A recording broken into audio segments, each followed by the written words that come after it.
Hi, everybody. This is Karen Atkins, and I am here to share with you some basic information about how to use essential oils so that if you are new to essential oils or you feel like you just need a little bit more information to feel confident about going forward with using your oils, then hopefully this will provide a lot of support for you.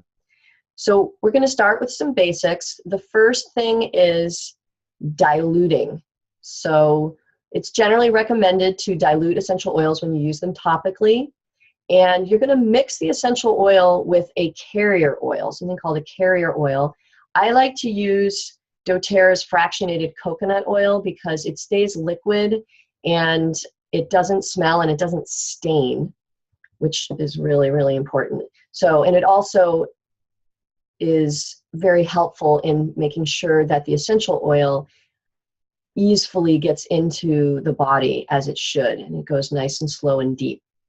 So I like to use that, but if you don't have it, you can really use what you have at home. If you have an almond oil or a sesame oil or an olive oil, that's okay too. I prefer to use cold-pressed organic oils because they're a little healthier, but in general, you can just use what you have.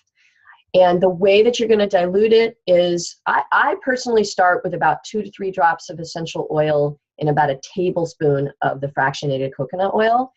You can go a little bit more of a dilution. So I would say an average that many people use is 2 to 3 drops of essential oil per 5 milliliter bottle of, let's say, a roller ball. So this is a 10 milliliter bottle, and so 5 would be about half of that. And you fill the roller ball with the carrier oil. In this case, I'd fill it with fractionated coconut oil, and then you put the drops into the roller ball, and then you could just roll it on. If you don't have that, that's fine. You can simply just, like I said, mix it in your hand or in a small dish, and then rub it on your body. If you have less sensitive skin, then less dilution is fine. You can use a dilution chart like this if you want to be more cautious. And you can also just follow how your body responds and change the dilution percentage based on that. Some people use as little as a 1-to-1 ratio and others as much as a 25% dilution. So you can experiment to see which one feels right to you. This is a really important thing. Diluting is really important when you, for children, also people with sensitive skin, and when you're doing massage. If the oils feel too cool or too hot after you apply it, then you can add additional carrier oil after you've already applied, and that's not a problem. There's certain oils that you always want to dilute, okay? You do not want to put these oils on your skin without diluting. And these would be what we call the hot oils. So a hot oil is something that actually feels warming to your skin when you put it on. And believe me, you'll know. The oils that I would definitely always dilute would be cassia, cinnamon, clove, oregano, thyme, and I would put lemongrass also in that category. Some people use it without diluting and they're fine. But generally, people find that to be a pretty hot oil. So I would also try to dilute lemongrass when you use it. So how to apply the oils? Generally, you're going to apply topically to an area of maybe a discomfort or some area that you're trying to support. Essential oils are incredibly potent. So if you apply them to an area, they're going to get into the bloodstream very quickly to support that area. If you're not sure where to put it, you can just start at the bottoms of the feet. That's where the skin is the least sensitive, and the oils can get quickly into the bloodstream from there as well. So they're definitely a good idea. The bottoms of the feet is a good area to use for children, especially because you don't want them accidentally rubbing oil into their eye. Now, if you do get oil in the eye, or if a child gets oil in the eye, it's okay. It's going to be a little uncomfortable, but what you can do, I find the best way to deal with oil in the eye is some kind of milky substance. So it could be actual milk, or it could be almond milk or something like that. And I would take a cloth or a paper towel and put the milky substance on there and then close the eye and then just dab it on the eye for a little while and it should subside. If you don't have a milky substance, you can use the carrier oil, but don't use water.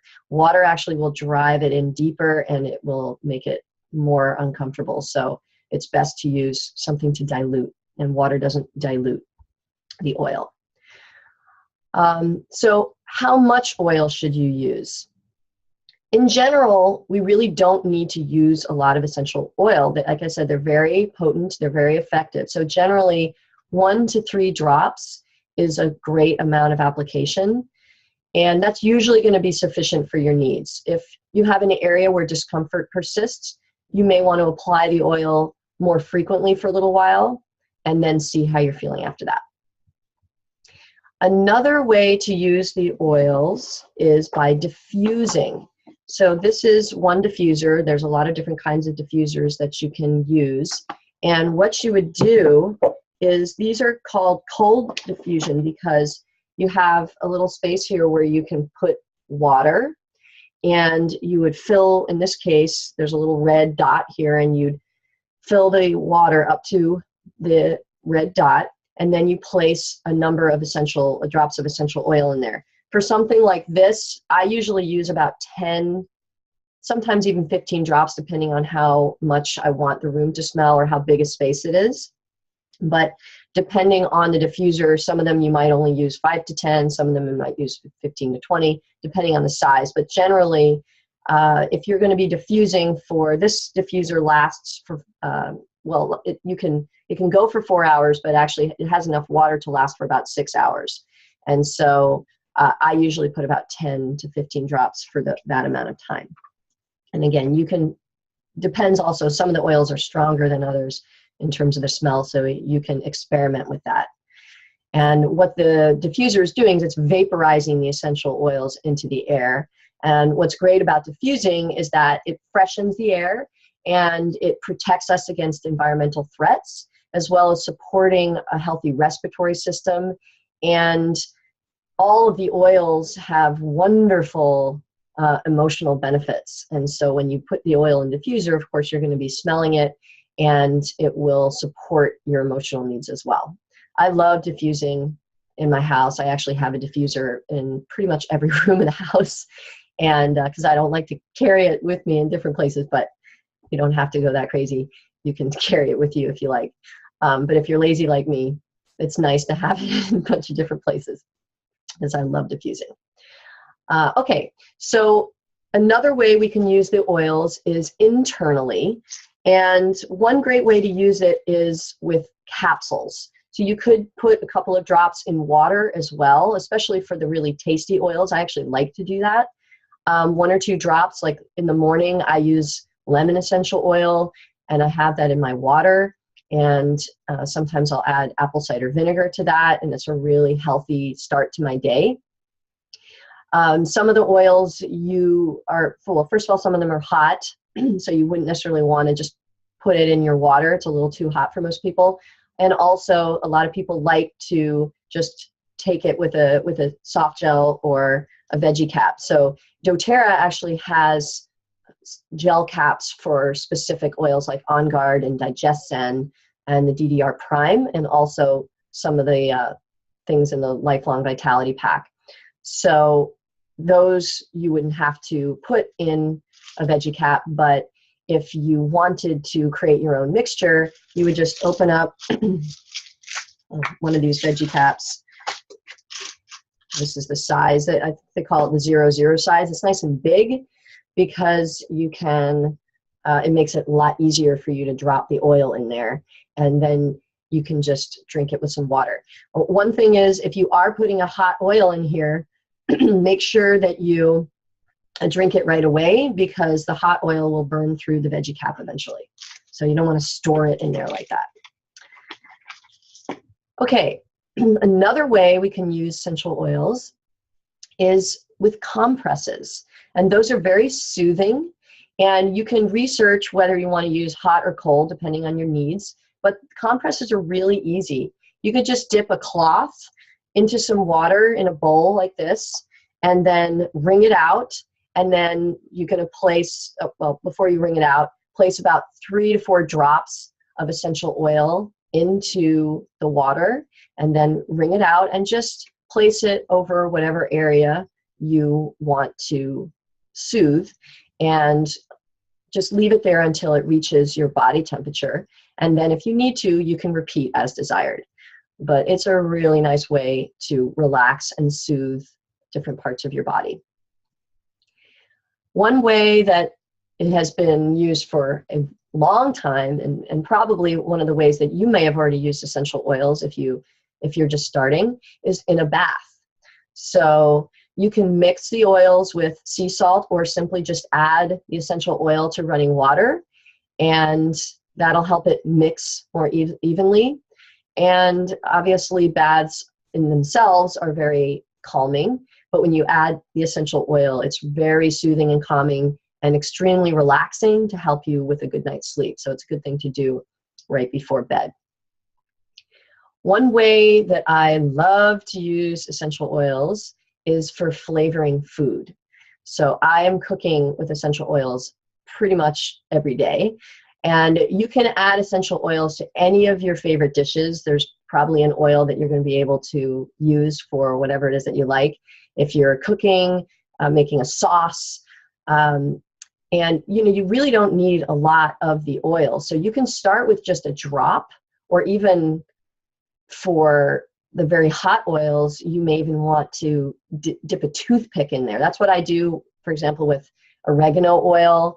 If I'm making tomato sauce, I just dip a toothpick in there, and then I just swirl it around in the food.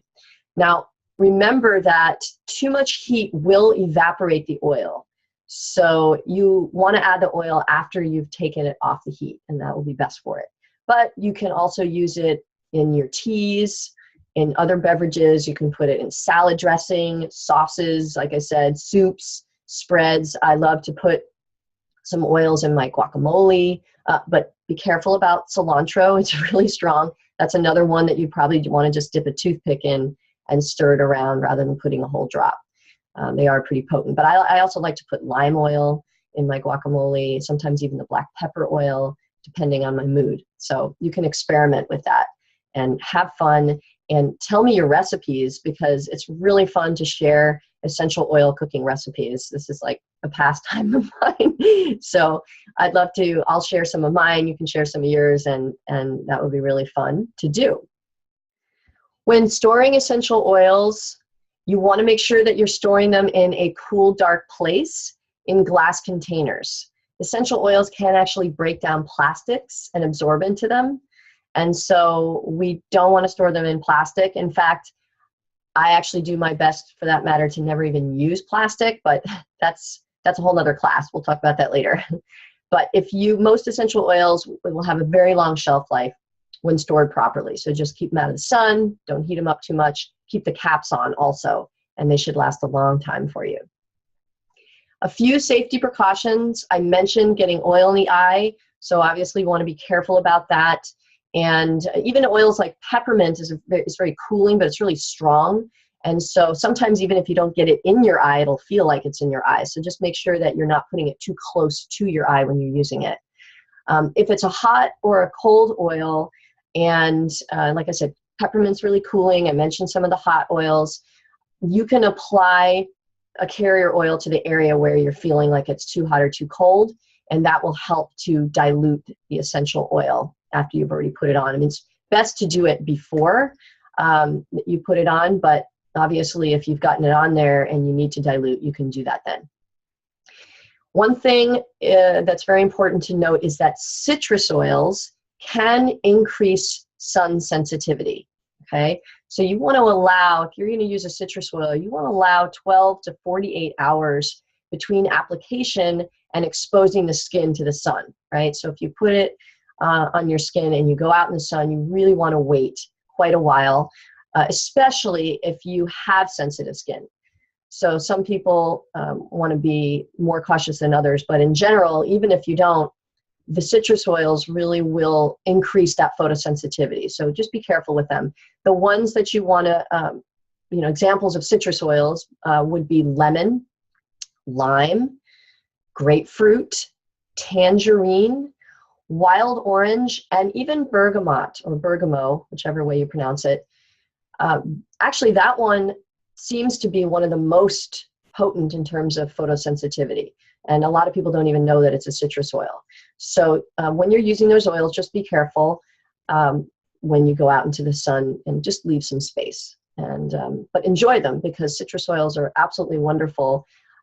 As I mentioned, I like using them in water. That's one of my favorite ways to use them, and also in the diffuser. And I love combining them with other oils in the diffuser. They're just they're great to combine to add that extra zest and also an upliftment, because they're so uplifting.